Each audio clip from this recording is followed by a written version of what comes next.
Hi my love, c'est Diana, bienvenue sur ma chaîne, j'espère que vous allez bien. Aujourd'hui on est dans l'épisode 3, l'épisode 3 du carnet de bord.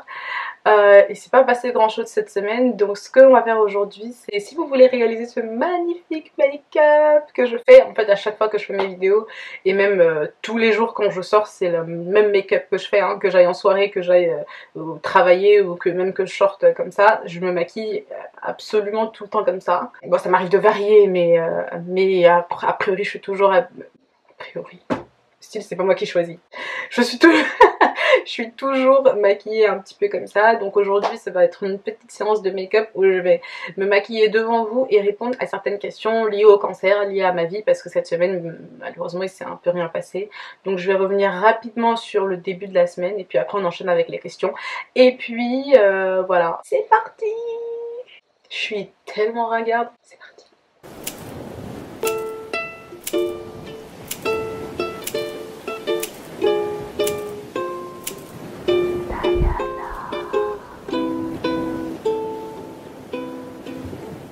Je commence d'abord par hydrater mon visage avec du beurre de karité. Meilleure hydratation pour mon visage, moi personnellement. Il n'y a rien qui me va, je fais des allergies à peu près tout. Comme quoi je suis à la base quelqu'un d'un peu fragile. Je fais des allergies à peu près tout ce que j'ai essayé. Et donc le beurre de karité est meilleur moyen pour moi d'hydrater mon visage. Donc je vous parle de beurre de karité pur. Moi le mien c'est du beurre de karité de Korobo en Côte d'Ivoire. Donc je sais pas comment vous pourrez vous en procurer si vous en voulez. Mais bon, c'est rien passé de ouf cette semaine. C'est rien passé en fait. Je dis de ouf, mais en fait c'est rien passé du tout. J'ai décidé de changer d'hôpital. J'ai choisi d'aller à l'Institut Gustave Roussy à Villejuif. J'ai eu mon premier rendez-vous lundi avec l'oncologue et son interne. Et ça s'est super bien passé, je trouve que c'est un très bel endroit en tout cas. Ils sont très rapides, ils m'ont donné tous mes rendez-vous, donc là j'ai tout mon calendrier pour la chimio jusqu'en mai, hein, j'ai toutes mes dates jusqu'en mai. Donc voilà, c'est cool. Toute cette semaine du coup j'ai rien, un petit peu de répit, c'est comme un peu le calme avant la tempête, c'est-à-dire que là jusqu'au... Mon prochain rendez-vous ça va être le 2, entre le 2 et le 7 j'ai rien. Le 7, rendez-vous infirmière et le 10, on commence la chimio. Donc là, aujourd'hui on doit être le 26, jusqu'au 10 à peu près, j'ai rien. Donc je vais pouvoir prendre soin de moi, me reposer, voilà, encaisser un petit peu tout ce qui peut arriver, etc. C'est plutôt cool. Pour commencer, je vais mettre du crayon sur mes sourcils. En fait, je sais pas si je pourrais parler et me maquiller en même temps. Ça ne m'arrive absolument jamais de faire ça. Ou sinon, je suis pas très concentrée. Bon, donc je vais plutôt répondre aux questions qu'on m'a posées sur les réseaux. Je suis archi pas concentrée. Ça va être sport parce que j'ai envie de vous expliquer aussi pourquoi est-ce que je fais un trait de crayon aussi foncé sur mes sourcils et en même temps je suis en train de parler, donc je sais pas si vous allez comprendre, mais bon, je vais essayer de m'organiser psychologiquement parce que là vraiment on est quand même sur un live, hein. J'ai rien préparé. Habituellement j'ai quand même une petite feuille où j'écris à peu près les points principaux pour garder un peu un fil, mais là j'ai rien préparé. Comme il s'est rien passé cette semaine, je me suis dit bon, on va parler de choses et d'autres, mais si j'arrive pas à me concentrer, là on est dans le caca. Donc bon, j'utilise un crayon noir pour faire mes sourcils parce que mes cheveux sont noirs. Well, obviously. Évidemment, mon trait de sourcil là, il est très foncé et ça doit vous choquer. Vous devez être en train de vous demander mais qu'est-ce qu'elle fait celle-là. Et en fait, je vais l'estomper après, ça va pas rester comme ça, hein. Voilà. Mais c'est... J'aurais cette tête pour commencer, mais bon. No worries. Donc ouais, je voulais répondre à certaines questions qui m'ont été posées. J'ai abordé pas mal de sujets. Donc là, je vais brosser mes sourcils pour vraiment... pour pas qu'ils aient cette forme, parce que là on voit que ça fait plein de paquets, pour pas qu'ils aient cette forme. Le montage il sera sport de ouf. Purée, dans quoi je me suis lancée? Peut-être que vous verrez jamais ces images. Donc je vais brosser mes sourcils avec une petite brosse pour les estomper. Donc ne critiquez pas ma brosse, d'accord, je l'ai depuis 1955. Donc j'ai lancé beaucoup de sujets, j'ai reçu beaucoup de questions, je sais pas lesquelles je vais devoir aborder, je vais vous faire au pif, j'en ai noté 4. Je vais répondre aux 4 questions. Dans la première question qu'on m'a posée, pour laquelle j'ai trouvé une réponse pertinente, c'est est-ce que l'ablation des seins est obligatoire? C'est pas systématique dans un cas de cancer du sein, l'ablation des seins n'est pas systématique, mais elle est surtout là pour éviter les récidives.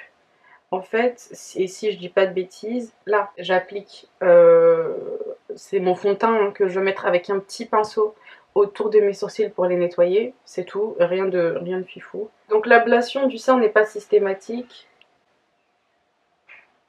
Non mais je peux pas faire les deux en même temps. Je suis archi nulle.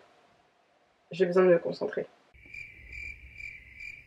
Sinon je peux vous parler de ce que je suis en train de faire en fait. Oh, vous allez rien comprendre. Moi-même déjà je suis déjà perdue là. On vient à peine de commencer, ça fait 3 minutes, je suis déjà perdue. En plus, je suis vraiment nulle pour cet exercice parce que je viens de me rendre compte que je suis en train littéralement de cacher tout ce que je fais avec mon petit miroir. Donc vous allez rien voir, c'est terrible. Ah non, mais ça c'est du sport, par contre. Les youtubeuses qui arrivent à se maquiller et en même temps à parler, vous êtes des génies du mal parce que je n'y arrive pas du tout. J'y arrive pas du tout. Je suis en galère, hein. Je suis en souffrance. D'accord, bon, pour les sourcils, ils sont pas pareils et tout. Bon, c'est pas grave, écoutez, on va faire ça comme ça parce que de toute façon, en parlant en même temps, j'arrive pas à faire mieux. Mais moi, je suis très satisfaite de ce que j'ai fait. Ne me demandez pas pourquoi ils sont rapprochés, vous le saurez bien assez tôt. En fait, posez pas de questions. Posez pas de questions. Posez pas de questions. Ok, donc, je reprends. J'ai reçu une question très pertinente auquel j'ai une réponse, j'ai peut-être une réponse. La question est la suivante, est-ce que l'ablation du sein est obligatoire? Non, l'ablation du sein n'est pas obligatoire. Dans la plupart des cas de cancer du sein, elle est préconisée parce que on a peur des récidives, donc que le cancer se repointe. Et voilà, là j'allais me maquiller, j'allais faire un truc, vous n'alliez pas savoir ce que j'étais en train de faire. En fait, cette vidéo, ça va être vraiment la moins structurée de toute la chaîne. Je vais voir comment je me débrouille au montage, mais là, je suis en galère. J'applique du fond de teint sous mes cernes, sous mes yeux. J'en mets pas partout sur mon visage, j'en mets que en dessous, là sur mon front, mon menton et mon nez, c'est tout. J'en mets pas là, ni là, j'en mets pas partout. Voilà, c'est ce que je vais faire. Donc l'ablation du sein, non, elle est pas systématique. En fait, je vais arrêter de parler de ce que je suis en train de faire. Vous allez voir vous-même ce que je fais. L'ablation du sein, elle n'est pas systématique. Dans certains cas, quand le cancer est vraiment bien soigné avec la chimiothérapie, il est possible de conserver le sein. Et il y a même des médecins qui proposent dans certains cas de cancer une préservation du sein. Ce qui veut dire qu'on met tout en place, on met toute une procédure en place dans le but à terme de vraiment conserver le sein et de ne pas devoir faire une mastectomie. Dans mon cas, est-ce que l'ablation du sein est nécessaire? Je pense que oui, parce que ma tumeur est vraiment...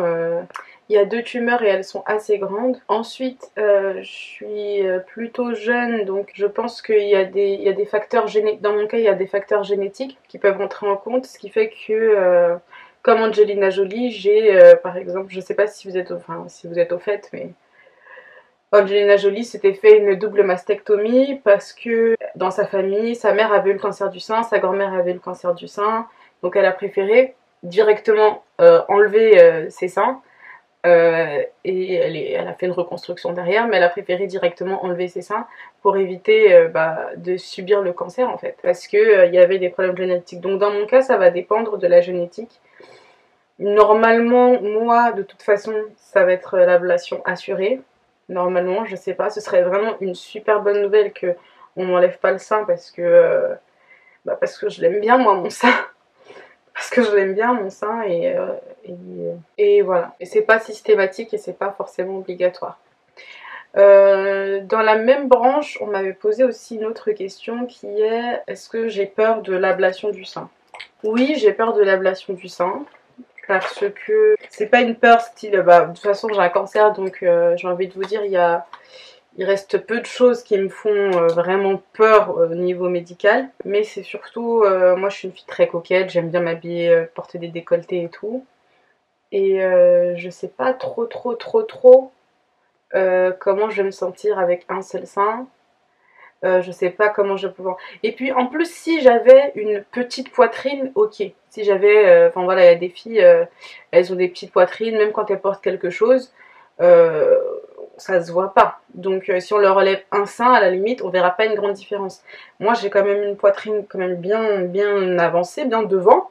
Donc si on m'enlève un sein, ça va se voir tout de suite au premier abord. Je mets un pull ou je porte un petit t-shirt comme ça, comme je porte aujourd'hui là.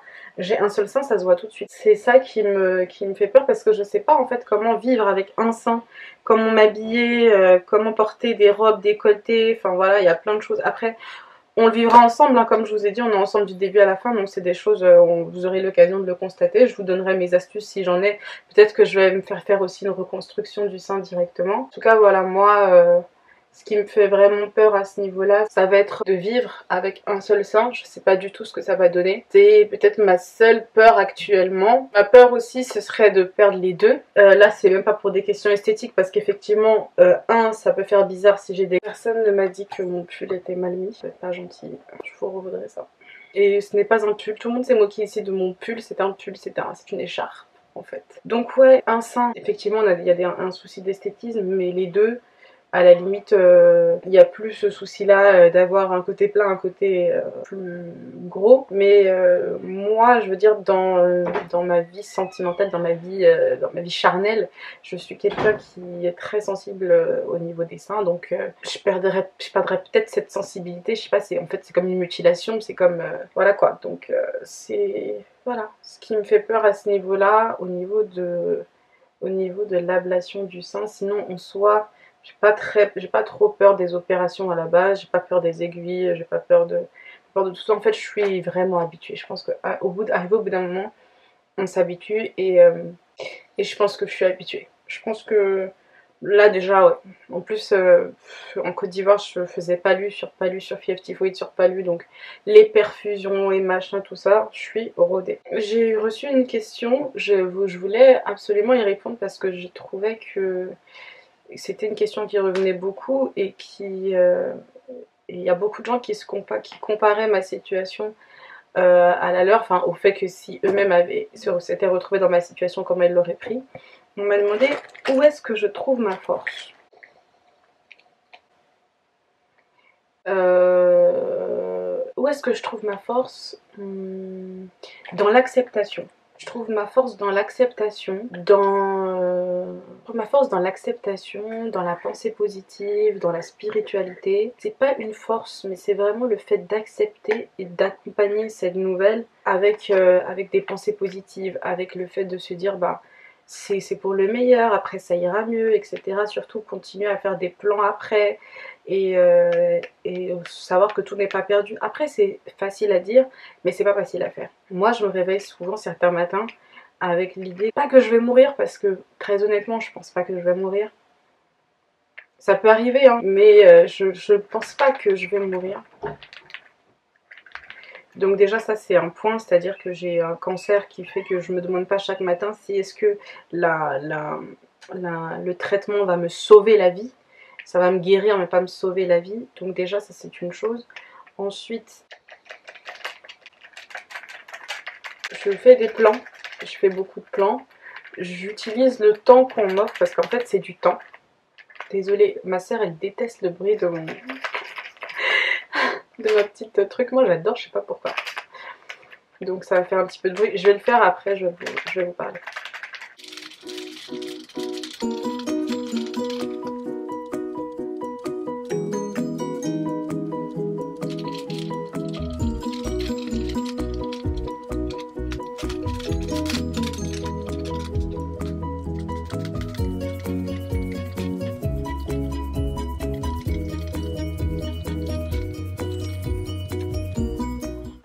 Aussi, je me permets, je m'autorise à pleurer, je m'autorise à craquer.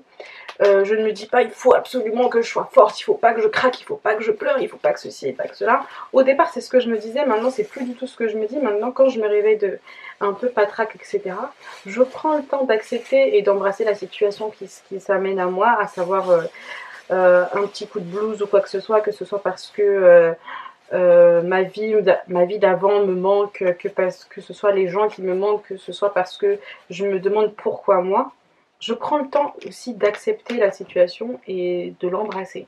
C'est-à-dire, je m'auto-flagelle pas trop longtemps. Par exemple, je donne un exemple. Ce matin, je me réveille avec, j'ai absolument envie de demander à mon médecin. On m'a parlé d'un truc qui permet d'endormir les ovaires pendant la chimio. Et je me réveille avec une envie d'appeler mon médecin et de lui dire oui, mais quand est-ce qu'on va s'occuper d'endormir mes ovaires pendant la chimio? Ce qui fait que je rentre dans un engrenage où je me dis purée, de toute façon ça me gonfle, donc j'essaie de le joindre, j'y arrive pas, je me dis purée ça me gonfle, de toute façon pourquoi moi, etc. Et donc je me mets dans un mood où je suis pas track, ce qui fait que je suis un peu fermée, on me parle, je réponds pas trop, voilà, je suis dans mes pensées. Je commence à développer une espèce d'obsession pour tout ce que je vais devoir faire pendant le concert. Pendant le concert. Ça aurait été vraiment bien si c'était qu'un concert. Pendant le concert. Et en fait, je me rends compte que tout ce que je fais, ça sert à rien. Il faut que je pleure. Je pleure. Et en fait, j'ai pleuré, je sais pas, j'ai lâché 4 larmes. Hein, mais ça m'a fait du bien déjà. Et après ça, j'étais comme. Je me suis regardée dans le miroir et j'ai ri en fait. Parce que je me suis dit, mais ça va. Enfin. En fait, je me suis dit à moi-même, Diana, t'aimes trop exagérer. T'aimes trop exagérer, t'es trop une drama queen. Donc après, voilà, c'est passé, mais je m'autorise, franchement, je m'autorise à être mal. Parce que je pense que dans ma situation, il n'y a rien de plus normal que de se sentir mal, de temps en temps. Après, j'en fais pas un mode opératoire, j'en fais pas une force, j'en fais pas ceci, cela. J'accepte ce qui arrive, je l'accepte. Et je dirais que vraiment, ma force, elle vient simplement, purement et simplement de l'acceptation, parce que le fait d'accepter, ça change, mais tout. Le fait d'accepter son sort, sachant que je suis pas dans la même situation que certaines personnes qui vont considérer que ma situation est meilleure que la leur. Je trouve que j'ai de la chance quand même, et en fait, je vois je vois le verre à moitié plein dans toutes circonstances. À savoir, j'essaie de positiver, je me dis jamais purée. De toute façon, je suis à la base pas quelqu'un qui me plaint trop. Quand je suis malade, je fais ce que j'ai à faire et puis on avance. Je suis pas quelqu'un qui va me plaindre et tout. Je ne suis pas un garçon. Je suis pas quelqu'un qui va me plaindre et tout. Donc ouais, c'est pas une force, c'est plutôt l'acceptation. C'est hyper important à mon sens, l'acceptation. J'accepte beaucoup les choses. Voilà pour cette question. Question suivante. Quels sont tes projets après? C'est une bonne question également, de me demander quels sont mes projets après. J'ai pas de projet après, j'ai des projets maintenant qui vont me permettre de ne pas avoir à justement attendre après pour les commencer. J'ai des projets aujourd'hui, j'ai des choses aujourd'hui que j'ai envie de faire et je ferai tout ce que je peux faire pour qu'après j'ai juste à continuer et peut-être à faire ce que je ne pouvais pas faire. Par exemple, je travaille en Côte d'Ivoire à mon compte, je ne vais pas arrêter de travailler. Si je travaille sur mon ordinateur et que je peux le faire de chez moi ou en séance de chimio ou quoi que ce soit, si je suis pas trop fatiguée et tout, je le fais. Maintenant, une fois que le traitement sera terminé et que enfin je pourrai voyager parce que je ne peux pas voyager. D'ailleurs, c'est l'une des questions, j'y réponds en même temps. Est-ce que je peux voyager pendant la chimio? Je peux voyager pendant les chimios, c'est pas interdit, mais le problème c'est que avec les effets secondaires, il faudrait que je sois proche d'un médecin ou que j'ai toujours un médecin prêt à me prendre en charge tout de suite au cas où je subis certains effets secondaires. Disons que tant que je suis en chimiothérapie, alors attendez, j'ai un truc dans les... Disons que tant que je suis en chimiothérapie, voyager c'est pas du tout une bonne idée parce que j'ai des risques de faire de la fièvre. Et tout ça, ça demande une prise en charge aux urgences. Si je suis pas proche du médecin qui me traite, ou en tout cas qu'ils n'ont pas les infos trucs, voilà, je peux faire un malaise ou quoi que ce soit. Enfin bref, c'est pas recommandé, disons, c'est pas recommandé. Et du coup, comme je disais, bah après, si je fais mes projets et qu'après j'ai l'opportunité de retourner, de voyager, etc. Bah, je le fais tout de suite en fait, sans attendre, sans avoir à mettre les choses en place. Je prends juste un billet et je m'en vais en fait. Je vais pas attendre d'être guérie pour préparer la suite. Donc mes projets d'après, il n'y en a pas, il n'y a que des projets de maintenant. J'ai l'intention de mener mes projets à bien. Rien ne change pour moi. Ce que je faisais avant, c'est ce que je vais faire après, c'est ce que je vais faire aujourd'hui, demain, ce que je vais... En fait, la vie continue son cours, je suis juste dans une situation un peu spéciale et je vais devoir apprendre à adapter ma vie à cette situation, mais sinon, sans plus quoi. Après, si je prends la question vraiment comme qu'est-ce que je ferai après que je ne peux pas faire maintenant, la première chose, ce serait déjà d'essayer d'avoir des enfants parce que moi, c'est quelque chose qui m'a vraiment beaucoup touchée lors de l'annonce. C'était le fait que je puisse pas, qu'on me dise que je puisse pas avoir d'enfants pendant un certain moment. Ça m'a vraiment, je crois que c'est la chose qui m'a fait qui m'a rendu le plus triste. Qui m'a rendu le plus triste. De tout ce qu'on m'a annoncé, le fait de ne pas pouvoir procréer et les questions de fertilité m'ont beaucoup attristé. Donc peut-être que d'ici là j'aurai d'autres idées, d'autres combats ou d'autres choses que je veux vraiment réaliser. Mais aujourd'hui, pour moi, le principal c'est de voir si après je pourrais procréer, avoir des enfants parce que j'en ai vraiment envie quoi. Donc voilà.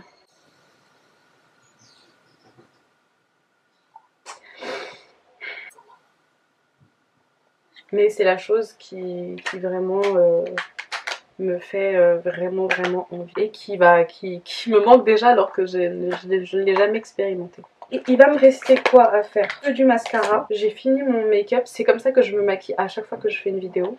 Je mets juste un peu de mascara, des fois je me défaucille, mais bon, vous étiez là la première vidéo, vous avez vu à quel point je galère pour les coller. Enfin, je galère pas pour les coller, mais en fait quand ils sont mal collés c'est super chiant. Et souvent ils se décollent, enfin bref, avec la muqueuse de l'œil, enfin l'humidité des muqueuses de l'œil et tout ça se décolle, moi ça me gêne grave. Mais je crois que c'est parce qu'en fait je les adapte pas à mes yeux. J'ai pas de très grands yeux et souvent les fossiles ils sont à une taille, ils sont à la taille maximale pour que les personnes puissent les couper selon leurs yeux quoi. Parce que j'imagine que c'est pas, y a pas de taille, y a pas de taille dans les fossiles, non je pense pas. Genre MS. Non, je pense pas. Je pense qu'il y a une différence de longueur, de matière, de densité dans les poils et tout, mais pas Genre, t'imagines, tu fais du S en œil. Ah, t'es bête, Diana, purée. On se marre bien ici. Ah oui, d'ailleurs, en parlant de make-up, là, dans 2 mois, j'ai plus de cils. Plus de cils, plus de sourcils, plus de cheveux. Bon, ça se trouve, j'en aurai toujours. Hein. Ça se trouve, j'en aurai toujours. Mais du coup, je ferai des tutos comment se maquiller quand on a 0 poil sur le caillou. Ça va être sympa ça. Donc voilà, il va me manquer quoi? Un peu de gloss. Allez, je mets un peu de gloss. De toute façon, j'en mets d'habitude. Hein, donc, Ah, le gloss c'est la vie. Ah, le gloss c'est la vie.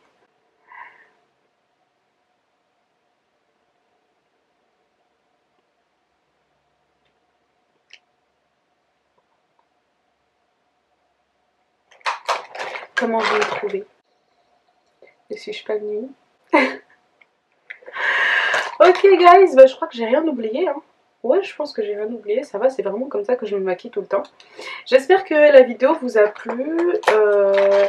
J'utilise pas des produits hyper sophistiqués, donc ne me demandez pas quel produit j'ai utilisé pour me maquiller parce que très honnêtement, j'utilise aucun produit de marque. Vous pourrez pas les trouver en grande surface. Moi, quand j'ai plus de crayon noir, bah, je vais m'acheter un nouveau crayon noir. Et j'utilise mon fond de teint habituel, celui qui me va au teint, celui qui me donne le moins d'allergie parce que comme je vous ai dit, moi je suis allergique à peu près à tout ce qui existe sur Terre. Voilà, j'espère que cette vidéo make-up vous aura plu. En tout cas, on se voit très bientôt. En fait, on se voit toutes les semaines. Cette semaine, malheureusement, il s'est pas passé grand-chose. Enfin, malheureusement ou heureusement d'ailleurs, il s'est pas passé grand-chose. Mais bon, entre-temps, j'ai toujours un cancer, donc c'est bien qu'on continue à se voir chaque semaine parce que des fois, il n'y aura rien à dire, mais je serai là. Donc voilà quoi. C'était moi, je vous fais des gros bisous et on se dit à la semaine prochaine.